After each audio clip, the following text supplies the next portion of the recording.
ಓಂ ಶಾಂತಿ. ತಾರೀಕು 29/5/2024. ಪ್ರಾತಃ ಮುರುಳಿ. ಮಧುರ ಮಕ್ಕಳೇ, ನೆನಪಿನಿಂದ ನೆನಪು ಸಿಗುತ್ತದೆ. ಯಾವ ಮಕ್ಕಳು ಪ್ರೀತಿಯಿಂದ ತಂದೆಯನ್ನು ನೆನಪು ಮಾಡುತ್ತಾರೆ ಅವರ ಆಕರ್ಷಣೆ ತಂದೆಗೂ ಸಹ ಆಗುತ್ತದೆ. ಪ್ರಶ್ನೆ: ತಮ್ಮ ಪರಿಪಕ್ವ ಅವಸ್ಥೆಯ ಗುರುತು ಏನಾಗಿದೆ? ಆ ಅವಸ್ಥೆಯನ್ನು ಪಡೆಯುವ ಪುರುಷಾರ್ಥವನ್ನು ತಿಳಿಸಿ. ಉತ್ತರ: ತಾವು ಮಕ್ಕಳಿಗೆ ಪರಿಪಕ್ವ ಅವಸ್ಥೆ ಇದ್ದಾಗ ಎಲ್ಲ ಕರ್ಮೇಂದ್ರಿಯಗಳು ಶೀತಲವಾಗಿ ಬಿಡುತ್ತದೆ. ಕರ್ಮೇಂದ್ರಿಯಗಳಿಂದ ಯಾವುದೇ ಉಲ್ಟಾ ಕರ್ಮ ಆಗುವುದಿಲ್ಲ. ಅವಸ್ಥೆ ಅಚಲ ಅಡೋಲವಾಗಿ ಬಿಡುತ್ತದೆ. ಈ ಸಮಯದ ಅಡೋಲ ಸ್ಥಿತಿಯನ್ನು 21 ಜನ್ಮಗಳಿಗಾಗಿ ಕರ್ಮೇಂದ್ರಿಯಗಳು ವಶವಾಗಿ ಬಿಡುತ್ತದೆ. ಈ ಅವಸ್ಥೆಯನ್ನು ಪಡೆದುಕೊಳ್ಳಲು ತಮ್ಮ ಪರಿಶೀಲನೆ ಮಾಡಿಕೊಳ್ಳಿ. ನೋಟ್ ಮಾಡಿಕೊಳ್ಳುವುದರಿಂದ ಎಚ್ಚರಿಕೆಯಿಂದ ಇರುತ್ತೀರಿ. ಯೋಗ ಬಲದಿಂದಲೇ ಕರ್ಮೇಂದ್ರಿಯಗಳನ್ನು ವಶ ಮಾಡಿಕೊಳ್ಳಬೇಕು. ಯೋಗವೇ ತಮ್ಮ ಅವಸ್ಥೆಯನ್ನು ಪರಿಪಕ್ವ ಮಾಡುತ್ತದೆ. ಓಂ ಶಾಂತಿ. ಇದು ನೆನಪಿನ ಯಾತ್ರೆಯಾಗಿದೆ. ಮಕ್ಕಳೆಲ್ಲ ಈ ಯಾತ್ರೆಯಲ್ಲಿ ಇರುತ್ತಾರೆ. ಕೇವಲ ನೀವು ಇಲ್ಲಿ ಹತ್ತಿರ ಇದ್ದೀರಿ. ಯಾರು ಯಾರು ಎಲ್ಲೆಲ್ಲಿದ್ದಾರೋ ತಂದೆಯನ್ನು ನೆನಪು ಮಾಡುತ್ತಾರೆ ಅಂದಾಗ ಸ್ವತಃವಾಗಿಯೇ ಹತ್ತಿರ ಬಂದು ಬಿಡುತ್ತಾರೆ. ಹೇಗೆ ಚಂದ್ರಮನ ಮುಂದೆ ಯಾವುದಾದರೂ ನಕ್ಷತ್ರ ಬಹಳ ಹತ್ತಿರ ಇರುತ್ತದೆ. ಕೆಲವು ಬಹಳ ಹೊಳೆಯುತ್ತಿರುತ್ತವೆ, ಕೆಲವು ಹತ್ತಿರ, ಕೆಲವು ದೂರವೂ ಸಹ ಇರುತ್ತದೆ. ಈ ನಕ್ಷತ್ರ ಬಹಳ ಹೊಳೆಯುತ್ತಿದೆ, ಈ ನಕ್ಷತ್ರ ಬಹಳ ಹತ್ತಿರ ಇದೆ, ಇದಂತೂ ಹೊಳೆಯುವುದೇ ಇಲ್ಲ ಎನ್ನುವುದು ಕಂಡು ಬರುತ್ತದೆ. ತಾವು ಜ್ಞಾನ ಹಾಗೂ ಯೋಗದ ನಕ್ಷತ್ರಗಳಾಗಿದ್ದೀರಿ ಎಂದು ನಿಮ್ಮದೂ ಸಹ ಗಾಯನವಿದೆ. ಮಕ್ಕಳಿಗೆ ಜ್ಞಾನ ಸೂರ್ಯ ಸಿಕ್ಕಿದ್ದಾರೆ. ತಂದೆ ಮಕ್ಕಳನ್ನೇ ನೆನಪು ಮಾಡುತ್ತಾರೆ. ಸೇವಾದಾರಿ ಮಕ್ಕಳನ್ನು ನೆನಪು ಮಾಡುತ್ತಾರೆ. ತಂದೆ ಸರ್ವಶಕ್ತಿವಂತ ಆಗಿದ್ದಾರೆ. ಆ ತಂದೆಯನ್ನೇ ನೆನಪು ಮಾಡುತ್ತೇವೆ ಅಂದಾಗ ನೆನಪಿನಿಂದ ನೆನಪು ಸಿಗುತ್ತದೆ. ಎಲ್ಲಿ ಇಂತಹ ಸೇವಾದಾರಿ ಮಕ್ಕಳಿರುತ್ತಾರೆ, ಜ್ಞಾನಸೂರ್ಯ ತಂದೆಯೂ ಸಹ ಅವರನ್ನು ನೆನಪು ಮಾಡುತ್ತಾರೆ. ಮಕ್ಕಳು ಸಹ ನೆನಪು ಮಾಡುತ್ತಾರೆ. ಯಾವ ಮಕ್ಕಳು ನೆನಪು ಮಾಡುವುದಿಲ್ಲವೋ ಅವರನ್ನು ತಂದೆಯೂ ಸಹ ನೆನಪು ಮಾಡುವುದಿಲ್ಲ. ಅವರಿಗೆ ತಂದೆಯ ನೆನಪು ಸಹ ತಲುಪುವುದಿಲ್ಲ. ನೆನಪಿನಿಂದ ಖಂಡಿತ ನೆನಪು ಸಿಗುತ್ತದೆ. ಮಕ್ಕಳನ್ನು ಸಹ ನೆನಪು ಮಾಡಬೇಕು. ಬಾಬಾ, ತಾವು ನಮ್ಮನ್ನು ನೆನಪು ಮಾಡುತ್ತೀರಾ ಎಂದು ಮಕ್ಕಳು ಕೇಳುತ್ತಾರೆ. ತಂದೆ ಹೇಳುತ್ತಾರೆ, ಏಕೆ ಮಾಡುವುದಿಲ್ಲ? ಈ ರೀತಿ ಬಾಬಾ ಏಕೆ ನೆನಪು ಮಾಡುವುದಿಲ್ಲ? ಯಾರು ಹೆಚ್ಚು ಪವಿತ್ರವಾಗಿದ್ದಾರೆ ಮತ್ತು ತಂದೆಯ ಜೊತೆ ಹೆಚ್ಚು ಪ್ರೀತಿ ಇದೆ ಮತ್ತು ಅಷ್ಟೇ ಆಕರ್ಷಣೆ ಮಾಡುತ್ತಾರೆ. ನಾವು ಎಷ್ಟು ಬಾಬಾರವರನ್ನು ನೆನಪು ಮಾಡುತ್ತೇವೆ ಎಂದು ಪ್ರತಿಯೊಬ್ಬರೂ ತಮ್ಮನ್ನು ತಾವು ಕೇಳಿಕೊಳ್ಳಿ. ಒಬ್ಬರ ನೆನಪಿನಲ್ಲಿ ಇರುವುದರಿಂದ ಮತ್ತೆ ಈ ಹಳೆಯ ಪ್ರಪಂಚ ಮರೆತು ಹೋಗುತ್ತದೆ. ಬಾಬಾರವರನ್ನೇ ನೆನಪು ಮಾಡುತ್ತಾ ಮಾಡುತ್ತಾ ಹೋಗಿ ಮಿಲನ ಮಾಡುತ್ತಾರೆ. ಈಗ ಮಿಲನ ಮಾಡುವ ಸಮಯ ಬಂದಿದೆ. ಡ್ರಾಮಾದ ರಹಸ್ಯವನ್ನು ಸಹ ಬಾಬಾ ತಿಳಿಸಿದ್ದಾರೆ. ತಂದೆ ಬರುತ್ತಾರೆ, ಬಂದು ಮಕ್ಕಳನ್ನು ತಮ್ಮ ಆತ್ಮಿಕ ಮಕ್ಕಳನ್ನಾಗಿ ಮಾಡುತ್ತಾರೆ. ಪತೀತರಿಂದ ಪಾವನ ಹೇಗೆ ಆಗಬೇಕು ಎಂದು ಕಲಿಸುತ್ತಾರೆ. ತಂದೆಯಂತೂ ಒಬ್ಬರೇ ಆಗಿದ್ದಾರೆ. ಅವರನ್ನೇ ಎಲ್ಲರೂ ನೆನಪು ಮಾಡುತ್ತಾರೆ. ಆದರೆ ನೆನಪು ಎಲ್ಲರಿಗೆ ನಂಬರ್ವಾರ್ ತನ್ನ ತನ್ನ ಪುರುಷಾರ್ಥದ ಅನುಸಾರ ಸಿಗುತ್ತದೆ. ಅವರು ಎದುರಿನಲ್ಲಿ ನಿಂತಿದ್ದಾರೆ ಎನ್ನುವಷ್ಟು ಬಹಳ ನೆನಪು ಮಾಡುತ್ತಾರೆ. ಕರ್ಮಾತೀತ ಸ್ಥಿತಿಯೂ ಸಹ ಈ ರೀತಿ ಆಗಬೇಕು. ಎಷ್ಟು ನೆನಪು ಮಾಡುತ್ತೀರೋ ಅಷ್ಟು ಕರ್ಮೇಂದ್ರಿಯಗಳು ಚಂಚಲ ಆಗುವುದಿಲ್ಲ. ಕರ್ಮೇಂದ್ರಿಯಗಳು ಬಹಳ ಚಂಚಲ ಆಗುತ್ತದೆಯಲ್ಲವೇ? ಇದನ್ನೇ ಮಾಯೆ ಎಂದು ಹೇಳಲಾಗುತ್ತದೆ. ಕರ್ಮೇಂದ್ರಿಯಗಳಿಂದ ಯಾವುದೇ ಕೆಟ್ಟ ಕರ್ಮ ಆಗಬಾರದು. ಇಲ್ಲಿ ಯೋಗ ಬಲದಿಂದ ಕರ್ಮೇಂದ್ರಿಯಗಳನ್ನು ವಶ ಮಾಡಿಕೊಳ್ಳಬೇಕು.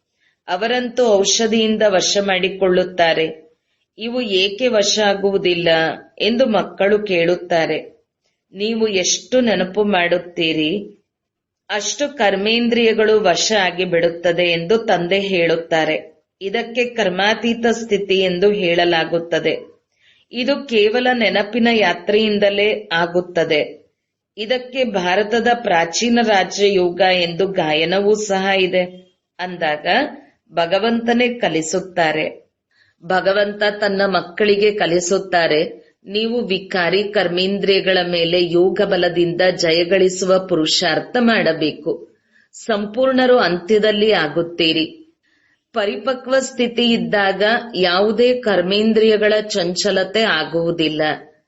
ಈಗ ಚಂಚಲತೆ ಸಮಾಪ್ತಿ ಆಗುವುದರಿಂದ ಮತ್ತೆ 21 ಜನ್ಮಗಳಿಗಾಗಿ ಯಾವುದೇ ಕರ್ಮೇಂದ್ರಿಯ ಮೋಸ ಮಾಡುವುದಿಲ್ಲ. 21 ಜನ್ಮಗಳಿಗಾಗಿ ಕರ್ಮೇಂದ್ರಿಯಗಳು ವಶವಾಗಿ ಬಿಡುತ್ತದೆ. ಎಲ್ಲದಕ್ಕಿಂತ ಮುಖ್ಯ ಕಾಮವಿಕಾರವಾಗಿದೆ. ನೆನಪು ಮಾಡುತ್ತಾ ಮಾಡುತ್ತಾ ಕರ್ಮೇಂದ್ರಿಯಗಳು ವಶವಾಗಿ ಬಿಡುತ್ತದೆ. ಈಗ ಕರ್ಮೇಂದ್ರಿಯಗಳನ್ನು ವಶ ಮಾಡಿಕೊಳ್ಳುವುದರಿಂದ ಅರ್ಧಕಲ್ಪಕ್ಕಾಗಿ ಬಹುಮಾನ ಸಿಗುತ್ತದೆ. ವಶ ಮಾಡಿಕೊಂಡಿಲ್ಲವೆಂದರೆ ಪಾಪ ಉಳಿದುಕೊಂಡು ಬಿಡುತ್ತದೆ. ನಿಮ್ಮ ಪಾಪ ಯೋಗ ಬಲದಿಂದ ಕಡಿಮೆಯಾಗುತ್ತಾ ಹೋಗುತ್ತದೆ. ನೀವು ಪವಿತ್ರರಾಗುತ್ತಾ ಹೋಗುತ್ತೀರಿ. ಇದು ನಂಬರ್ 1 ಸಬ್ಜೆಕ್ಟ್ ಆಗಿದೆ. ಕರೆಯುವುದು ಸಹ ಪತೀತರಿಂದ ಪಾವನರಾಗಲು. ತಂದೆಯೇ ಬಂದು ಪಾವನರನ್ನಾಗಿ ಮಾಡುತ್ತಾರೆ. ತಂದೆಯೇ ಜ್ಞಾನ ಸಾಗರ ಆಗಿದ್ದಾರೆ. ತಂದೆ ಹೇಳುತ್ತಾರೆ, ತಮ್ಮನ್ನು ಆತ್ಮ ಎಂದು ತಿಳಿಯಿರಿ. ತಂದೆಯನ್ನು ನೆನಪು ಮಾಡಿ. ಇದು ಸಹ ಜ್ಞಾನವಾಗಿದೆ. ಒಂದು ಯೋಗದ ಜ್ಞಾನವಾಗಿದೆ, ಇನ್ನೊಂದು 84 ಜನ್ಮಗಳ ಚಕ್ರದ ಜ್ಞಾನವಾಗಿದೆ.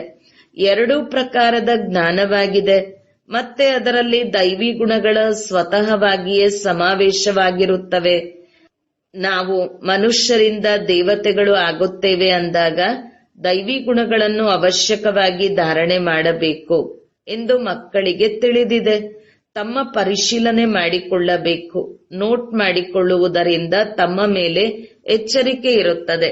ತಮ್ಮ ಪರಿಶೀಲನೆ ಮಾಡಿಕೊಂಡರೆ ಯಾವುದೇ ತಪ್ಪು ಆಗುವುದಿಲ್ಲ. ತಂದೆಯು ಸ್ವತಃ ಹೇಳುತ್ತಾರೆ, ನನ್ನೊಬ್ಬನನ್ನೇ ನೆನಪು ಮಾಡಿ. ನೀವೇ ನನ್ನನ್ನು ಕರೆದಿದ್ದೀರಿ, ಏಕೆಂದರೆ ನಿಮಗೆ ತಂದೆ ಪತೀತ ಪಾವನ ಎಂದು ತಿಳಿದಿದೆ. ತಂದೆ ಯಾವಾಗ ಬರುತ್ತಾರೆ ಆಗ ಈ ಆದೇಶವನ್ನು ಕೊಡುತ್ತಾರೆ. ಈಗ ಈ ಆದೇಶವನ್ನು ಆತ್ಮಗಳು ಪ್ರತ್ಯಕ್ಷ ರೂಪದಲ್ಲಿ ತರಬೇಕು. ನೀವು ಈ ಶರೀರದ ಮೂಲಕ ಪಾತ್ರವನ್ನು ಮಾಡುತ್ತೀರಿ. ತಂದೆಯೂ ಸಹ ಈ ಶರೀರದಲ್ಲಿ ಪಾತ್ರವನ್ನು ಅಭಿನಯಿಸಲು ಬರಬೇಕಾಗುತ್ತದೆ. ಇದು ಬಹಳ ಅದ್ಭುತವಾದಂತಹ ಮಾತುಗಳಾಗಿವೆ. ತ್ರಿಮೂರ್ತಿಯ ಚಿತ್ರ ಎಷ್ಟು ಸ್ಪಷ್ಟವಾಗಿದೆ. ಬ್ರಹ್ಮ ತಪಸ್ಸು ಮಾಡಿ ಈ ರೀತಿ ಆಗುತ್ತಾರೆ. 84 ಜನ್ಮಗಳ ನಂತರ ಈ ರೀತಿ ಆಗುತ್ತಾರೆ. ನಾವು ಬ್ರಾಹ್ಮಣರೇ ದೇವತೆಗಳಾಗಿದ್ದೆವು, ನಂತರ 84 ಜನ್ಮಗಳ ಚಕ್ರವನ್ನು ಸುತ್ತಿದ್ದೇವೆ ಎಂದು ಸಹ ಬುದ್ಧಿಯಲ್ಲಿ ನೆನಪು ಇರಲಿ. ಈಗ ಪುನಃ ದೇವತೆಯಾಗಲು ಬಂದಿದ್ದೇವೆ. ದೇವತೆಗಳ ವಂಶ ಪೂರ್ತಿಯಾಗಿ ಬಿಡುತ್ತದೆ. ಆಗ ಭಕ್ತಿ ಮಾರ್ಗದಲ್ಲೂ ಸಹ ಬಹಳ ಪ್ರೀತಿಯಿಂದ ಅವರನ್ನು ನೆನಪು ಮಾಡುತ್ತಾರೆ. ಈಗ ಆ ತಂದೆಯು ನೀವು ಪದವಿಯನ್ನು ಪಡೆಯುವ ಸಲುವಾಗಿ ಉಪಾಯವನ್ನು ತಿಳಿಸುತ್ತಿರುತ್ತಾರೆ. ನೆನಪು ಸಹ ಬಹಳ ಸಹಜವಾಗಿದೆ. ಕೇವಲ ಅಲ್ಲಿ ಚಿನ್ನದ ಪಾತ್ರೆಯು ಬೇಕಾಗಿದೆ. ಎಷ್ಟೆಷ್ಟು ಪುರುಷಾರ್ಥ ಮಾಡುತ್ತೀರಿ ಅಷ್ಟು ಹೊಸ ಅಂಶಗಳು ಉತ್ಪನ್ನವಾಗುತ್ತದೆ. ಆಗ ಜ್ಞಾನವನ್ನು ಸಹ ಅನ್ಯರಿಗೆ ಬಹಳ ಚೆನ್ನಾಗಿ ತಿಳಿಸುತ್ತೀರಿ. ಆಗ ತಂದೆಯೇ ಬಂದು ನಮ್ಮಲ್ಲಿ ಪ್ರವೇಶ ಮಾಡಿ ಹೇಳುತ್ತಿದ್ದಾರೆ ಎಂದು ತಿಳಿಯುತ್ತೀರಿ. ತಂದೆಯೂ ಸಹ ಬಹಳ ಸಹಯೋಗವನ್ನು ಕೊಡುತ್ತಾರೆ ಅಂದಾಗ ಅನ್ಯರ ಕಲ್ಯಾಣ ಮಾಡಬೇಕಾಗಿದೆ. ಇದು ಸಹ ನಾಟಕದಲ್ಲಿ ನಿಗದಿಯಾಗಿದೆ. 1 ಸೆಕೆಂಡ್ ಮತ್ತೊಂದು ಸೆಕೆಂಡಿಗೆ ಸಂಬಂಧವಿರುವುದಿಲ್ಲ. ಸಮಯ ಕಳೆಯುತ್ತಾ ಹೋಗುತ್ತದೆ. ಇಷ್ಟೊಂದು ವರ್ಷಗಳು, ಇಷ್ಟೊಂದು ತಿಂಗಳುಗಳು ಹೇಗೆ ಕಳೆಯಿತು?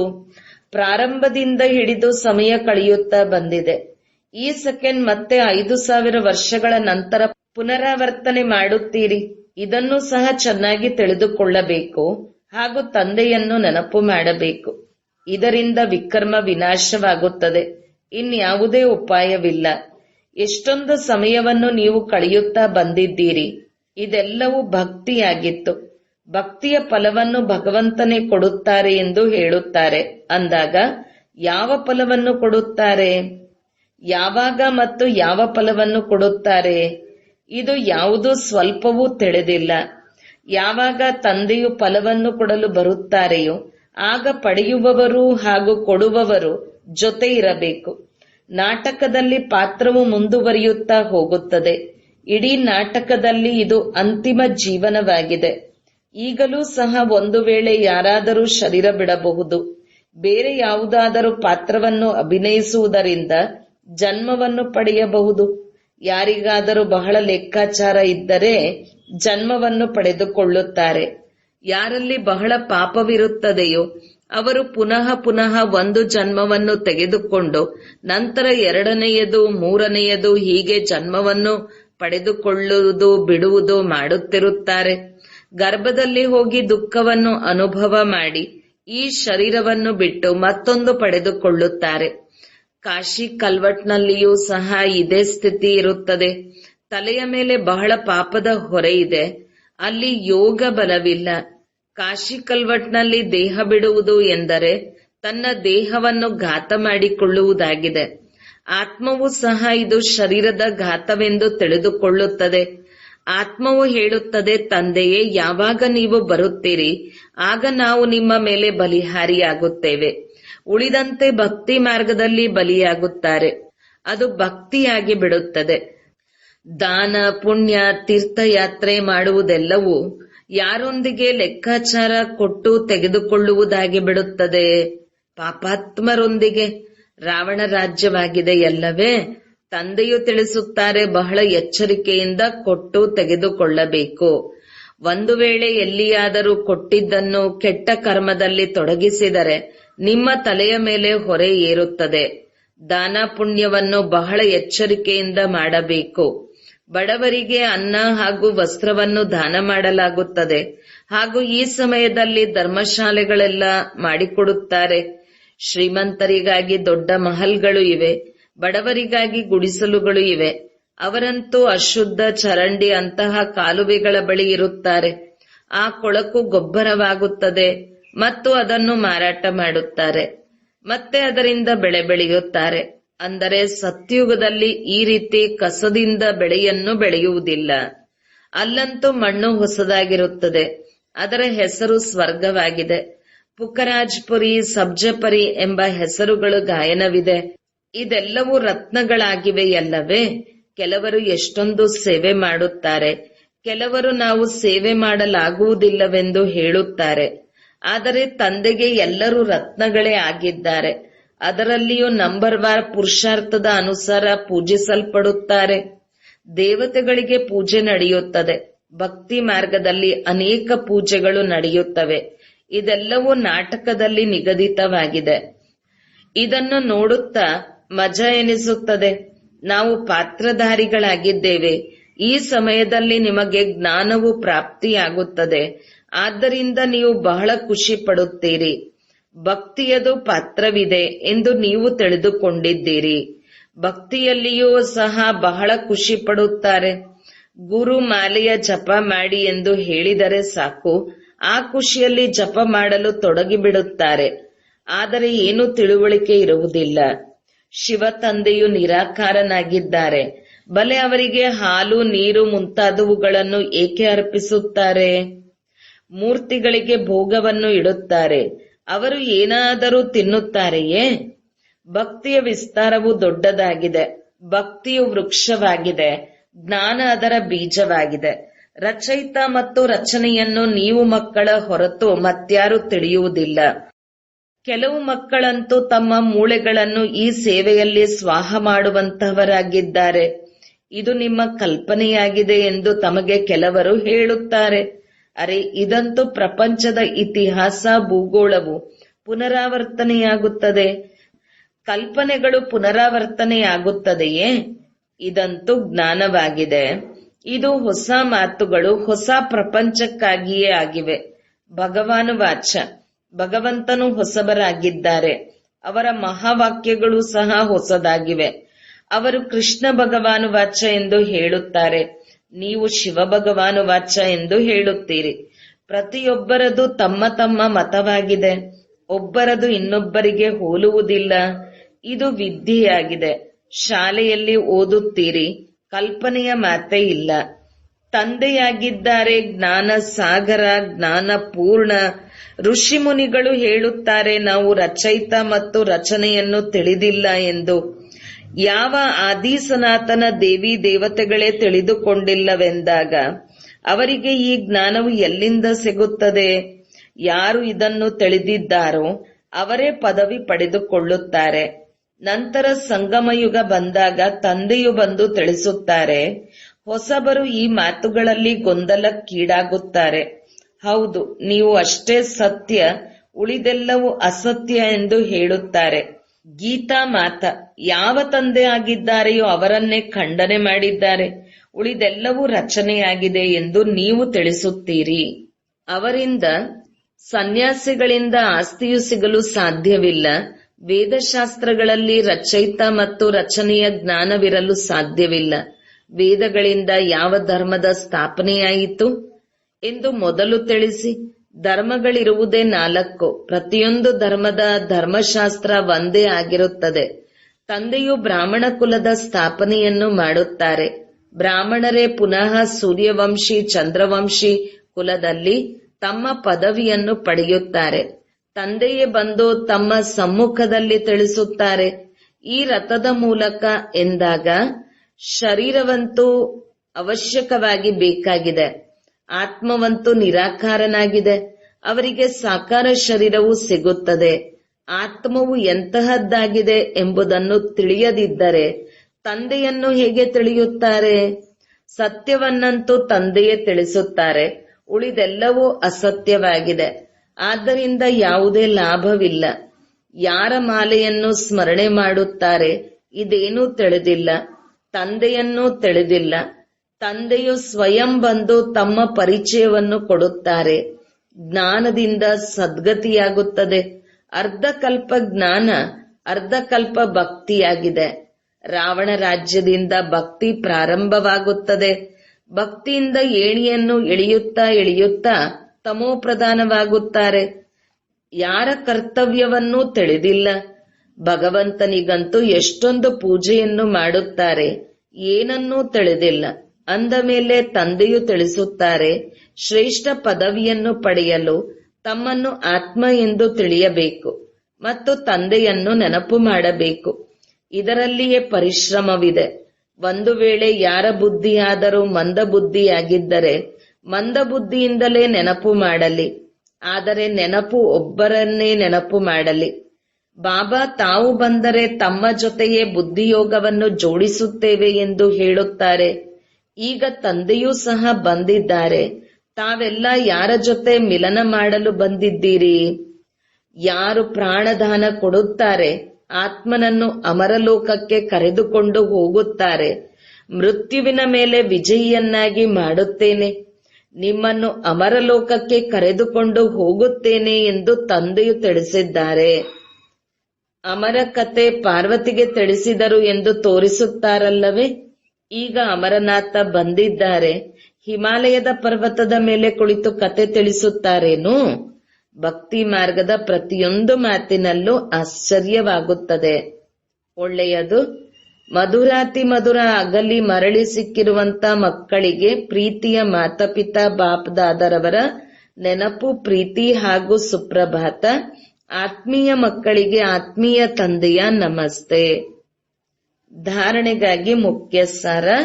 1. ಯೋಗ ಬಲದಿಂದ ಕರ್ಮೇಂದ್ರಿಯ ಜೀತರಾಗಿ ಸಂಪೂರ್ಣ ಪವಿತ್ರರಾಗಬೇಕು. ಈ ಸ್ಥಿತಿಯನ್ನು ಪಡೆಯಲು ತಮ್ಮನ್ನು ಪರಿಶೀಲನೆ ಮಾಡಿಕೊಳ್ಳುತ್ತಿರಬೇಕು. 2. ಸದಾ ಬುದ್ಧಿಯಲ್ಲಿ ನಾವೇ ಬ್ರಾಹ್ಮಣರಿಂದ ದೇವತೆಗಳಾಗಿದ್ದೆವು ಮತ್ತು ಈಗ ದೇವತೆಯಾಗಲು ಬಂದಿದ್ದೇವೆ ಎಂದು ನೆನಪು ಇರಬೇಕು. ಆದ್ದರಿಂದ ಬಹಳ ಎಚ್ಚರಿಕೆಯಿಂದ ಪಾಪ ಹಾಗೂ ಪುಣ್ಯವನ್ನು ತಿಳಿದು ವ್ಯವಹಾರ ಮಾಡಬೇಕು. ವರದಾನ. ಸರ್ವಶಕ್ತಿಗಳನ್ನು ಸಹಯೋಗಿಗಳನ್ನಾಗಿ ಮಾಡಿಕೊಂಡು ಪ್ರತ್ಯಕ್ಷತೆಯ ಪರದೆಯನ್ನು ತೆರೆಯುವಂತಹ ಸತ್ಯ ಸೇವಾಧಾರಿ ಭವ. ಪ್ರತ್ಯಕ್ಷತೆಯ ಪರದೆ ಯಾವಾಗ ತೆರೆಯುವುದೆಂದರೆ ಯಾವಾಗ ಎಲ್ಲಾ ಶಕ್ತಿಗಳು ಸೇರಿ ಹೇಳುತ್ತಾರೆ ಶ್ರೇಷ್ಠ ಶಕ್ತಿ, ಈಶ್ವರಿಯ ಶಕ್ತಿ, ಆಧ್ಯಾತ್ಮಿಕ ಶಕ್ತಿಯಾಗಿದೆ. ಅಲ್ಲದೆ ಇದು ಒಂದೇ ಪರಮಾತ್ಮ ಶಕ್ತಿಯಾಗಿದೆ.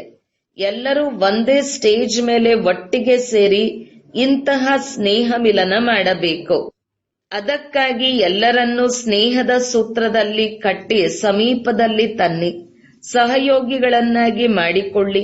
ಈ ಸ್ನೇಹವೇ ಆಯಸ್ಕಾಂತವಾಗುವುದು.